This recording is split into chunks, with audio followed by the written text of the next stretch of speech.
बच्चों। Good morning sir. ये बताइए, आपने अपने आसपास बहुत सी सारी चीजें देखी है? हाँ। देखी है ना? हाँ। अच्छा, ये क्या है? ये किसकी बनी है? लोहे की बनी है ना? हाँ। ये क्या है? मेज। ये किसकी बनी है? लकड़ी की बनी है। हाँ। अच्छा, तो फिर ये क्या है? बोतल। ये किसकी बनी है? स्टील की। ये क्या है? कुर्सी। ये किसकी बनी है? प्लास्टिक। इसी प्रकार से बोतल के अंदर क्या है? जल। पानी। क्या है? पानी। पानी है इसके अंदर। बुधवार को आप लोग क्या पीते हो? क्या मिलता है?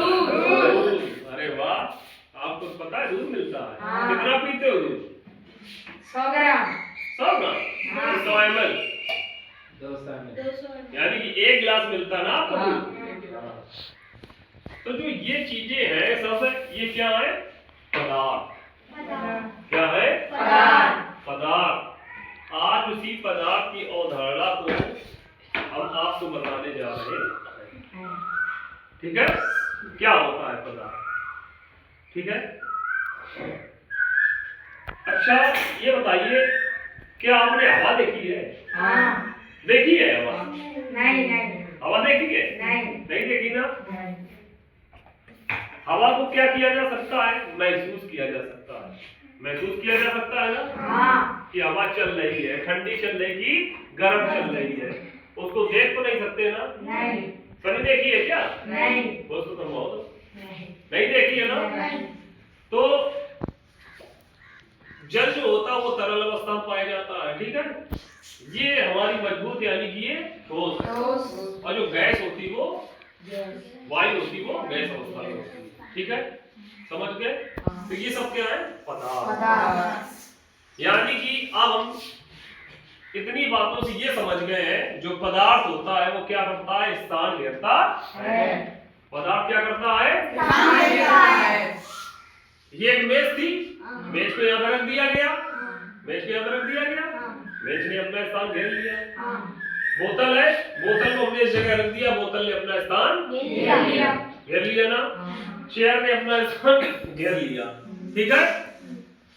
अब हम समझ गए हैं कि ये सारी चीजें जितनी है वो क्या करती है? स्थान घेरती है। ठीक। अब जब ये चीजें समझ गए हो तो ये भी आप पता लगाना होगा ये चीजें बनी कैसे है? कैसे बनी है? छोटे छोटे अणुओं से मिलकर बनी है। कैसे बनी है? छोटे अणुओं से मिलकर। तो जो पदार्थ की जो सबसे सूक्ष्मतम इकाई है वो है क्या? क्या है? परमाणु। क्या है? परमाणु। ठीक है? और फिर जब छोटे छोटे परमाणु मिल जाते हैं तो क्या बन जाता है? अणु। क्या बनता है? इन्हीं अणुओं से मिलकर पदार्थ का निर्माण हुआ है। तो जो पदार्थ अपने आसपास पाए जाते हैं वो कितनी अवस्थाओं में होते हैं? 3 अवस्थाओं में होते हैं। कौन सी अवस्था में? गैस। आपको पता है क्योंकि आप बाढ़ में पढ़ चुके हो ना? ठोस, द्रव, गैस। ठीक। अब हमने एक ये मॉडल तैयार किया है। ठीक है? इसमें ये जो ग्लास के अंदर है ये दर्शाता है कि ये ठोस अवस्था में है। कैसी अवस्था में है? ठोस अवस्था में। ये इस ग्लास, बीच वाले ग्लास के अंदर वो किस अवस्था में है? द्रव। और जो ये तीसरा वाला ग्लास है कौन सा गैस? कैसे समझेंगे हम? कैसे समझेंगे? जो ठोस पदार्थ होते हैं, ठोस पदार्थ वो जिन अणुओं से मिलकर बने होते हैं उन अणुओं के बीच में जो खाली स्थान होता है, छोटे छोटे से अणु होते हैं लेकिन उनमें भी स्पेस होता है, वो खाली स्थान कैसा होता है? बहुत कम। कितना होता है? बहुत कम। जब खाली स्थान बहुत कम होता है तो उसमें सीधी स्पष्ट सी बात है कि उसमें एक बल भी लगता होगा जिसके कारण ये बने। देखो कितने घने हैं ये घने हैं ना? बहुत ढेर सही है, बहुत घने हैं। तो उसमें ये जो छोटे छोटे अणु हैं इनके बीच में जो खाली स्थान है, खाली स्पेस है, जो जगह है वो बहुत कम होती है और इनके मध्य एक बल कार्य करता है, उसे कहते हैं अंतरा अणु आकर्षण बल। क्या कहते हैं? अंतराणु आकर्षण बल। जिसके कारण से ठोस पदार्थ के अणु आपस में खूब जकड़े रहते, एकदम बंधे से रहते हैं। ठीक है, देखो कितने घने हैं, देखो घने हैं ना? और इनके बीच में खाली स्थान कम होता है। ये ठोस पदार्थों की पहचान होती है, यानी कि उनका गुण होता है। ठीक, ये उनके गुणधर्म में आता है। और क्या क्वालिटी होती है इनमें कि जो इनका आयतन है वो निश्चित होता है और आकार भी निश्चित होता है। आयतन और आकार दोनों निश्चित होते हैं, तभी भी बने रहते हैं। हमारे पास ये पत्थर है, देखो इसका आकार निश्चित है, ये पत्थर है, ये ठोस है, ये बना हुआ है ना। इनके जो इसमें जिन अणुओं से मिलकर बना है, इतने ये प्रबल बल से जकड़े हुए हैं कि वो आपस में छूट नहीं पा रहे हैं। इसीलिए इसको क्या कहा गया? ठोस। क्या कहा गया? ठोस। ठीक, तो कौन कौन से गुण हो गए? सबसे पहले तो ठोस के अणुओं के बीच अंतरा अणु जो खाली जगह स्थान होता है, अंतरा अणु स्पेस जो होता है, इंटरमॉलिक्यूल स्पेस कहते हैं, वो क्या होता है? बहुत कम होता है। कितना होता है? बहुत कम। और अंतरा अणु आकर्षण बल जो होता है, जो इनके बीच बल कार्य करता है, जो इनको बांधे रहता है, जकड़े रहता है, वो कैसा होता है? बहुत अधिक। समझ गए? फिर तीसरी इनकी प्रॉपर्टीज क्या है कि इनका आकार एवं आयतन कैसा होता है? निश्चित। कैसा होता है? निश्चित। देखो ये निश्चित है ना, एक टेबल है तो वो एक निश्चित आकार की है ना, इधर उधर फैल तो नहीं रही है कि इधर जा रही उधर जा रही है, नहीं है ना ऐसा। तो ये हो गया आपका ठोस पदार्थ की कौन सी अवस्था हुई? ठोस। अब बात करते हैं द्रव की। इसमें देखो जो द्रव के अणु हैं बिखरे हुए हैं, काफी बिखरे हुए हैं, सबको दिखाई दे रहा है, बिखरे हुए हैं। यानी कि इस बात से स्पष्ट होता है, इस बात से हमें ये पता लगता है कि जो इनके अणुओं के बीच खाली जगह होती है वो ठोस की अपेक्षा कुछ अधिक होती है। कैसी होती है? ठोस की अपेक्षा अधिक होती है। तभी तो देखो दूर दूर है, दूर दूर है। और जो इनके मध्य अंतरा अणु आकर्षण बल होता है वो ठोस की अपेक्षा भी कम होता है। भाई जैसे ये ऐसे हाथ हमने पकड़ा, अब इसमें जब बल लगा तभी भी हम खुद ताकत लगा रहे हैं, तभी तो जकड़ा। अगर बल कम होगा, यानी बल कम होगी, देखो छोड़ने लगे ना, यानी कि द्रव के अणुओं के मध्य जो अंतरा अणु स्थान होता है, इंटरमॉलिक्यूल स्पेस होता है, वो कैसा होता है? ठोस की अपेक्षा अधिक। और बल कैसा होता है? ठोस की अपेक्षा कम। तो ये क्या करते हैं? जो द्रव के अणु है वो अपनी एक सीमा के अंदर इधर उधर मूव करते रहते हैं, घूमते रहते हैं। ठीक, समझे बात को? घूमते रहते हैं। अब और क्या इनका गुण होता है? इनका आकार कैसा होता है?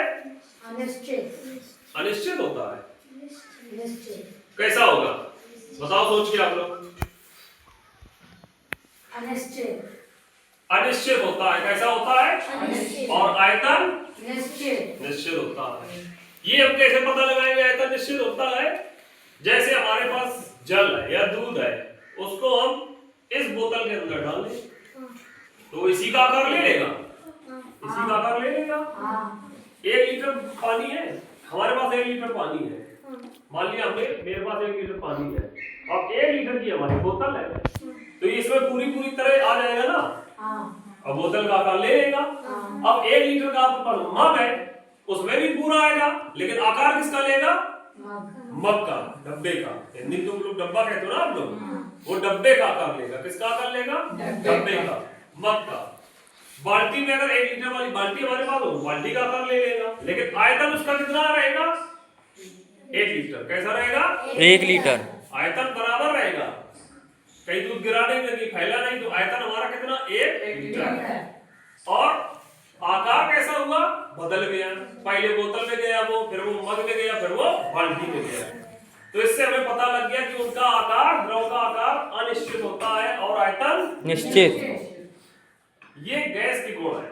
ठीक, ये सॉरी द्रव के गुण है। किसके गुण है? द्रव के गुण है। ये किसके गुण है? द्रव के गुण। सबसे पहला अंतराणु, खाली जगह जो स्थान होता है अंतराणु, अपेक्षा अधिक होता है और जो अंतराणु आकर्षण बल होता है वो ठोस की अपेक्षा कम होता है। इनका आकार अनिश्चित होता है और आयतन निश्चित होता है। द्रव समझ गए? द्रव में कौन कौन सी चीजें आती हैं? दूध हो गया, जल हो गया, पेट्रोल हो गया, डीजल हो गया, जितनी भी लिक्विड चीजें हैं, ठीक। कोल्ड ड्रिंक भी तो कोल्ड ड्रिंक भी द्रव है ना, द्रव होती है, उसी बोतल का आकार ले लेती है। लिख के आता उसमें 1.25 लीटर यानी कि 1.25 लीटर, यानी कि उसकी क्वांटिटी जो है, उसका आयतन है वो कितना है? निश्चित है, 1.5 लीटर ही है, लेकिन वो किसी भी बर्तन में डाली जाएगी, आकार किसका ले लेगी? उसी बर्तन का। समझ गए द्रव? ये बात हो गई द्रव की। अब बात करते हैं गैस। गैस में क्या गुण होते हैं? देखिए तीसरा गिलास दिख रहा आप लोगों को? इसमें अणु कैसे है? दूर दूर तक है, यानी कि इसमें अंतराणुक स्थान, इंटरमॉलिक्यूल स्पेस, ठोस और द्रव की अपेक्षा नगण्य होता है, ना के बराबर।